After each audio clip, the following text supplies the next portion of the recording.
Bismillahirrahmanirrahim.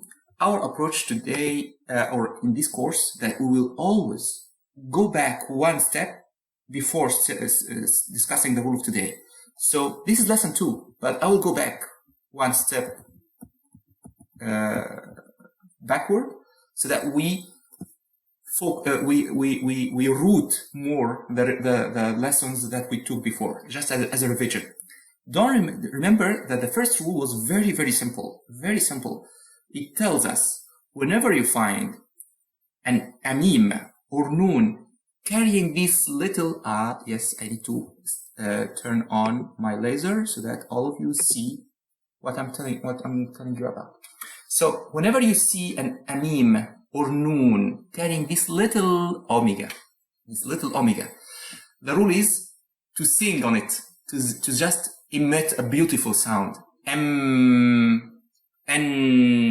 we told you this sound is called ghunna. Ghunna in Arabic means singing. And this sound ghunna is coming from the nose, because at the moment when you pronounce the meme and the noon, your mouth is closed, either by closing the lips, meme, so where the air will come out from the nose. So this is called a beautiful nasal sound called ghunna. And the noon also in your tongue is stuck to the palate, so air is not coming out of your mouth, cannot come out of your mouth, so it comes from your nose, and here the beautiful sounds come out.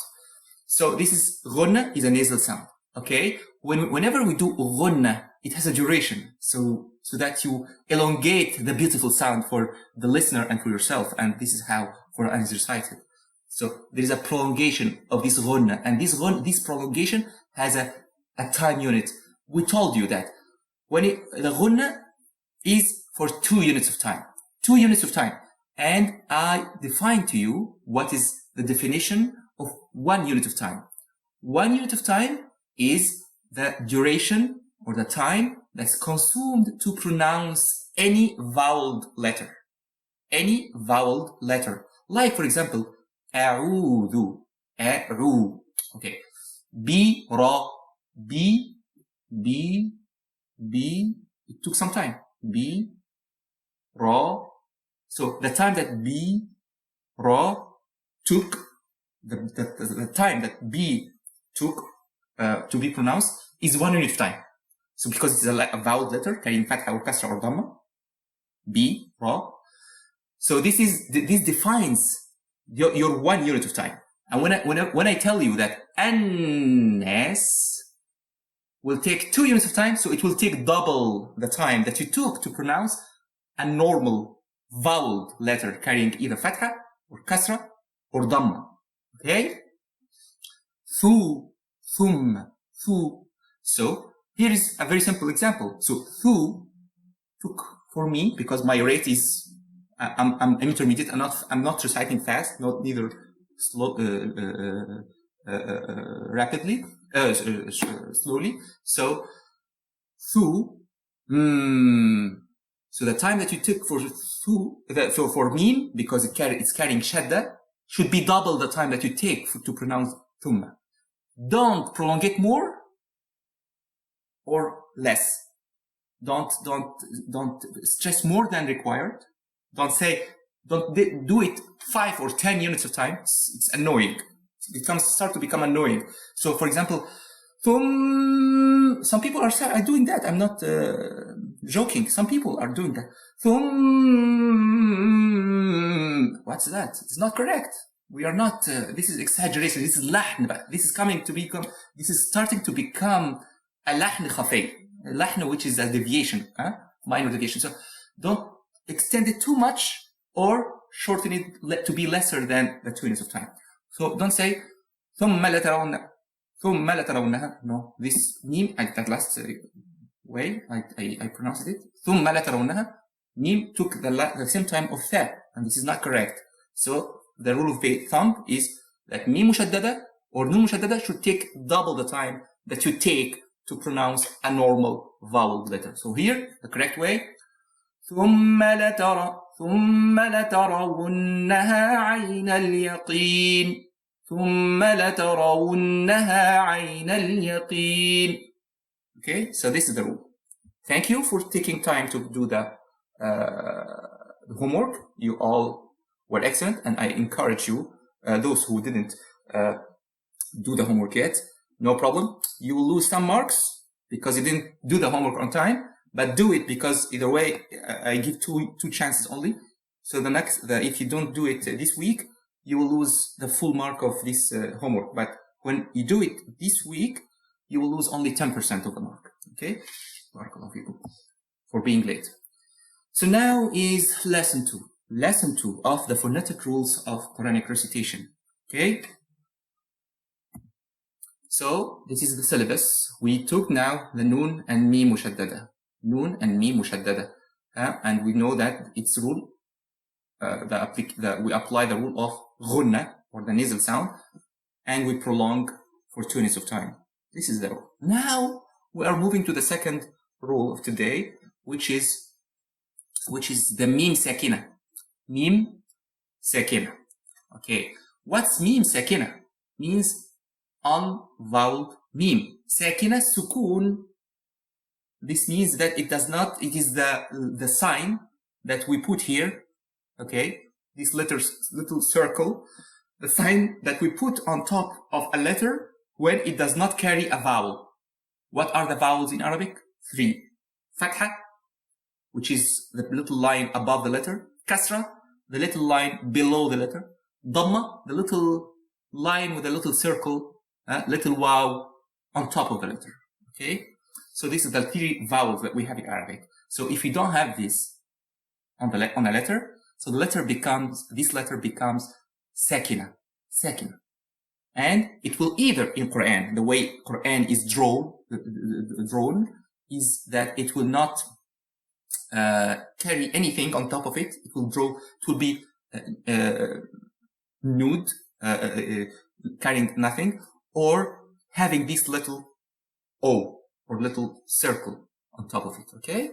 So today we are taking the mim sakina. Let's go forward. So I just told you that. What is an unvoweled mim? Mim sakina. Mim sakina is an unvoweled mim. It is a mim that is devoid or free from any vowel and is drawn in this way. Either mim carrying nothing, or mim carrying sukun, 0, nothing means nothing, or carrying nothing is drawn on top of it, or carrying a little ha or little dal, this little sign also signifies that this mim is sakina. Okay, good. Now let's take an example to see how it is found, where it is found in Quran. Alam tara kayfa fa'ala rabbuka bi ashabi al-fil. Here alam, it is not alama, not alami, not alamu. So it's alam, alam, and mim here is sakina. Whenever you find mim sakina, prepare yourself. Now we have either one of the 3 rules that will be applied. One of the 3 rules associated with mim sakina will be applied. So you need to be alert. Whenever you find the mim sakina drawn this way, mim sakina, or carrying nothing, or having this little sign on top of it. Whenever you find mim sakina in either of these 3 states, drawn in either of these 3 states, be prepared that you need to apply one of the 3 rules of associated with mim sakina. Okay, let's see this.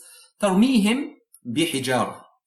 Tarmihim bihijara. It is mim here. It's called still sakina, although it does not carry this little sukun or little o on top of it. So it's still mim sakina.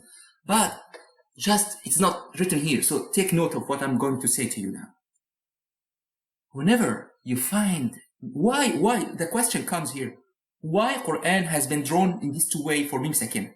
One means, both of them are mim sakina, but one has this little sukun on top of it. One is nude, carrying nothing. Why this confusion? It's not a confusion. It's an aid for you. How is that? I'll tell you now. Whenever you find mim carrying a mim sakina, a little O like that, this means that you need to pronounce it clearly. So it tells you what rule to apply. So in fact, it tells you what rule to apply. So as you will listen or know later, that we have 3 rules. Okay. one of them, you will know which rule is it to apply on this meme sakina. When you find this little o, it is called izhar shafahi. Okay, you will understand what is izhar shafahi. But whenever you find meme carrying this little o on top of the meme, so you know, yeah, this is a hint for me. It's letting you know what is the rule to apply. So yes, meme sakina having this little o means that you apply izhar clarification. You'll pronounce meme very clearly without any ghunna, without any stopping, without any extension. Okay, alam tara. Alam tara kayfa. Don't say alam or anything else. Don't say anything else. So alam tara kayfa. Okay. But when you find meme sakina carrying nothing and it's drawn nude, عارية, nude. So here you will hide it or merge it. Okay, so whenever you apply either of the two rules, you will know which is which based on the next letter coming after it. If it is meme or ba.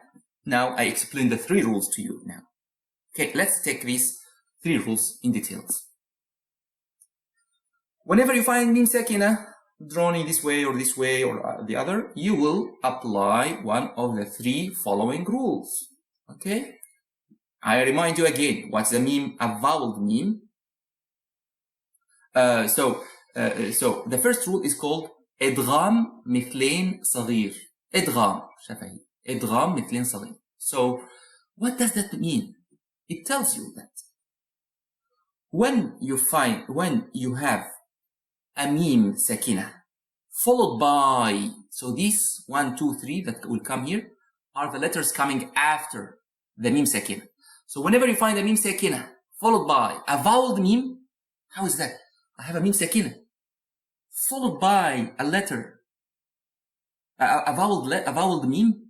So yes, so this is the rule. When you find a meme sakina followed by another meme, but it is this other meme, this follower meme is this next meme is vowel carrying fatha or kasra or dhamma. So now it will be cumbersome to pronounce two memes one after the other, one sakina and one mutaharrika, one vowel. So Quran is facilitating this to you. Tajweed is coming to facilitate recitation. So meme sakina followed by meme mutaharrika vowel. The rule here is to merge. Make the two memes one meme. Wow, that way, yes. To merge the two memes into one meme. And that one meme, being that we have two memes now, merged together, so it becomes meme mushaddada. Oh, I need one to tell me, what is the rule associated with meme mushaddada? We took that last lesson. Meme mushaddada, having this omega, and noon mushaddada, having this omega. So, yes, I remember. When we have two memes, we have meme mushaddada or noon mushaddada, the rule is to make ghunna for 2 units of time. And this is the same thing here. So, you synthetically generated a meme mushaddada because one meme sakina came followed by a meme mutaharrika, voweled meme. Now, you merge the two into one, meme, but mushaddada. And we know that the meme mushaddada, the rule associated with meme mushaddada is that you make nasal sound ghunna for 2 units of time. Okay? The same thing here. Let's see an example. الذي أطعمهم من جوع. Normally in Arabic, you don't see this omega because it is made for you in Quran to tell you which rule to apply. But I will hide it now. So we have in red the meme sakina. أطعمهم followed by a meme mutaharrika. Meme mutaharrika, voweled meme. So here the rule is to, yes, we meme sakina followed by meme mutaharrika, voweled meme. We merge the two into one meme, mushaddada. The Quran is telling you here that you will need to merge both into one, and this will become a one meme mushaddada. So as if you are omitting this meme completely and converting the two words into one, because now أطعمهم من.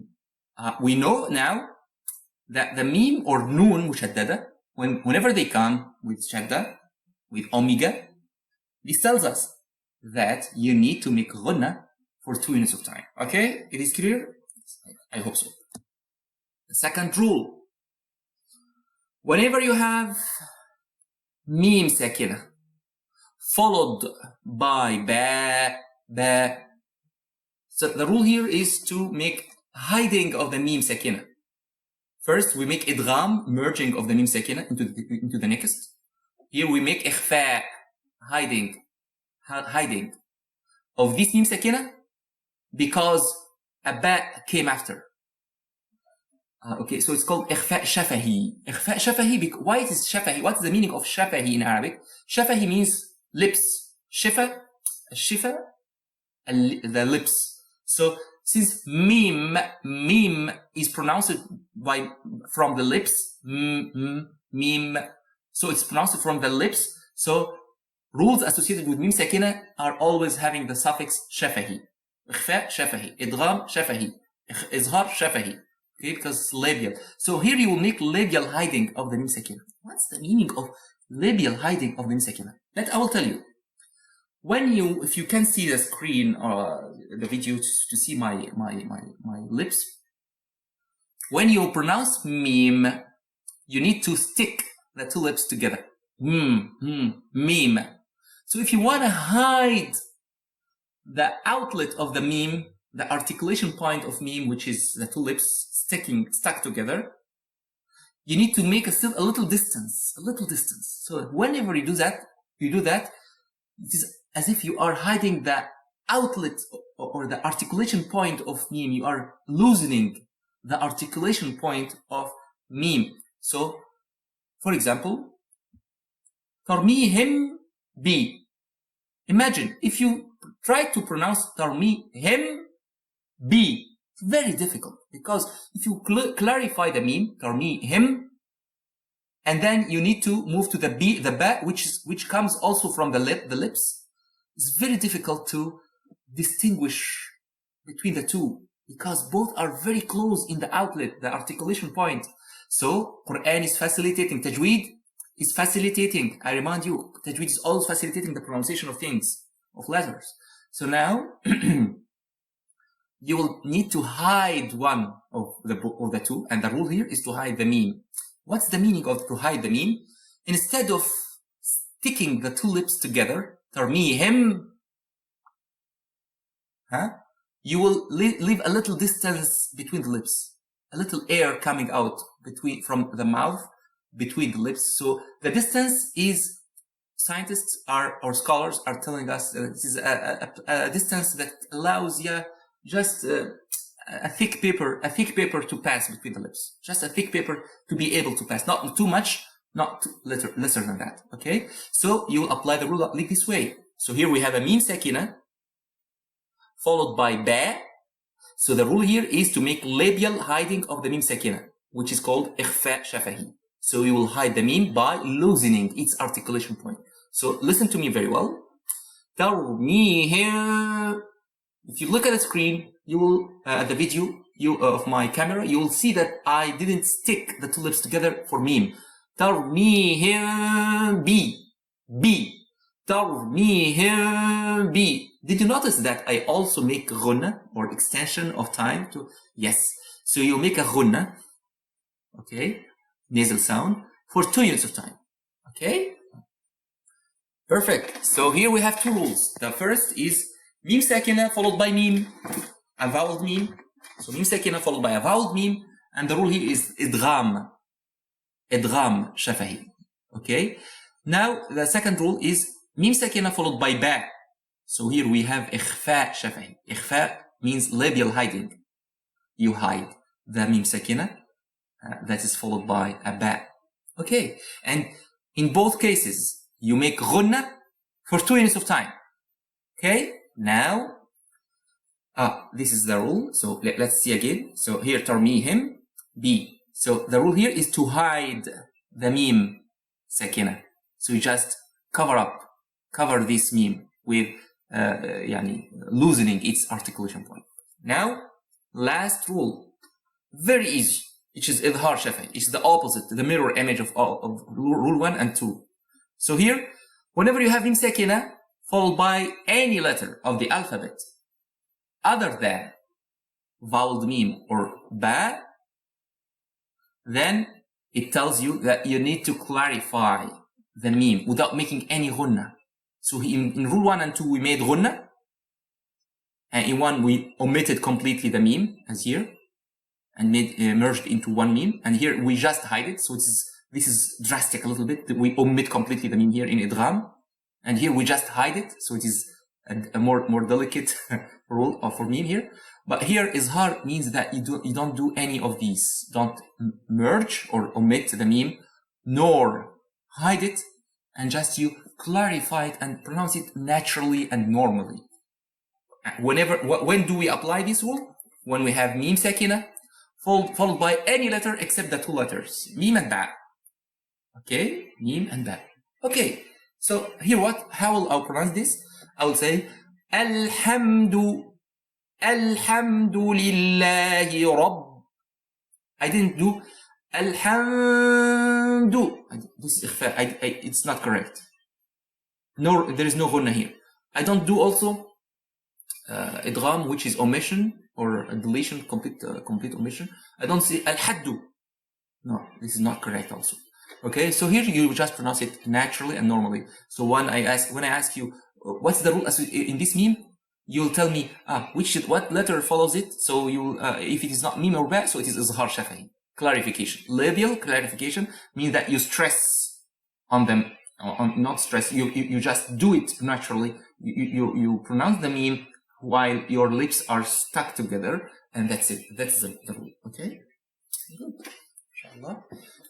These are the 3 rules of mim sakina. Okay. Idgham, when mim sakina followed by vowel mim, you omit the first and merge the two into one, and then it will become one mushaddada, which is associated with ghunna for 2 of time. Mim sakina followed by ba, don't omit, you just hide. Okay, hide the mim by just loosening the outlet, the pronunciation outlet of the mim, which is the lips. You just make a little distance between the lips, which is just sufficient to pass a thick paper. Okay, you just hide it. Okay, and otherwise you just make izhar shafahi, labial clarification of the mim, just pronounce it naturally without making any ghunna. Okay, no extension, no time, no extra time on while pronouncing these. Just clarify it. Okay, so now we will recite together. I will recite with you this surah, and you will recite after me, inshallah, when I give you the chance. And this will be the homework that you will do, inshallah. You will recite Surah Al-Quraysh and Surah Al-Fil and record it to me. So I will recite it now. لإيلاف قريش إيلافهم رحلة الشتاء والصيف فليعبدوا رب هذا البيت الذي أطعمهم من جوع وآمنهم من خوف. Now, ألم تر كيف فعل ربك بأصحاب الفيل ألم يجعل كيدهم في تضليل وأرسل عليهم طيرا أبابيل ترميهم بحجارة من سجيل فجعلهم كعصف مأكول. صدق الله العظيم. So now